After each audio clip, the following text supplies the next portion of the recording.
j'ai un parcours atypique, un parcours d'autodidacte. Moi, j'ai travaillé en télé, à M6, Canal+, et pour différents producteurs. J'ai également travaillé en radio, en France, à Strasbourg, et puis au Canada. J'ai eu une société d'événementiel pendant quelques années à Paris, avec une licence d'entrepreneur et producteur de spectacle qui m'a permis de travailler avec de nombreux artistes.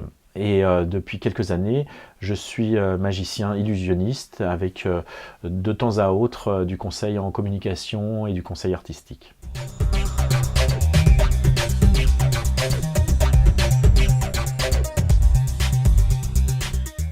Alors la magie, en fait, je pense, c'est une petite graine qui est née avec les émissions de télé de Gérard Majax et Garcimore, magicien de ma génération, et puis aussi des boîtes de magie que j'ai reçues petit, comme beaucoup de magiciens. Et donc ça, je pense que ça a été casé quelque part au fond de moi pendant pas mal d'années. Et le jour où j'ai eu ma société d'événementiel, j'avais une licence d'entrepreneur et producteur de spectacle, et le fait d'engager des magiciens, ça a été le déclic qui a fait que j'avais envie de faire de la magie. Et du coup, j'ai suivi une formation de magicien au sein de la Fédération française, et depuis, j'en suis membre. Je suis également membre de la Fédération allemande et internationale, et donc je fais de la magie depuis quelques années. Voilà.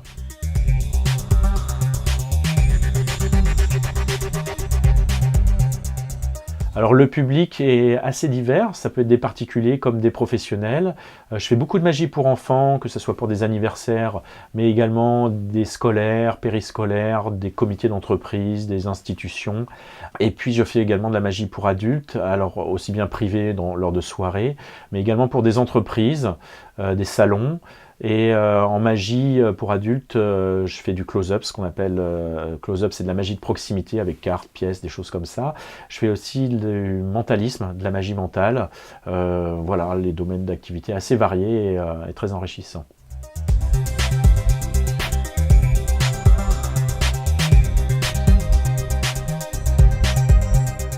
Alors les prochains projets. Il y en a un qui va arriver très prochainement, c'est mon showreel, donc c'est ma vidéo démo magie qui devrait sortir dans quelques temps. Et puis par contre, un projet qui me tient à cœur, où là c'est vraiment plus de la grosse production, c'est un DVD professionnel de magie pour enfants, donc réservé aux magiciens professionnels, mais plutôt une vision anglophone que francophone dans la façon de travailler. Et donc ce DVD devrait se faire au courant de l'année. Et puis un autre projet qui me tient aussi à cœur, ce serait de pouvoir participer avec mon spectacle pour enfants à des festivals jeunesse sur la France et à l'étranger, pays francophones. Donc voilà.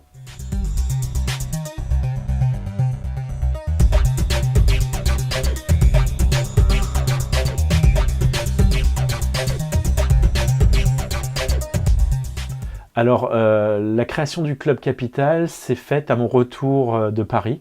Après avoir habité plusieurs années sur Paris, en revenant en Alsace, j'ai voulu recréer un réseau professionnel. Et comme j'avais travaillé dans les médias, la com, les arts et le spectacle, j'avais envie de créer un regroupement de gens qui partagent ces activités professionnelles.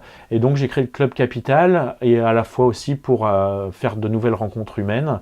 Et donc voilà, le Club Capital est né de cette idée de partage, de rencontres, et depuis il a fait son petit bonhomme de chemin. Alors je ne sais pas si vous vous souvenez de cette série des années 70, je crois, Ma sorcière bien-aimée. En fait, moi je fais partie un petit peu de cette famille, de cette sorcière, et il suffit juste de claquer les doigts. Alors je vous dis au revoir.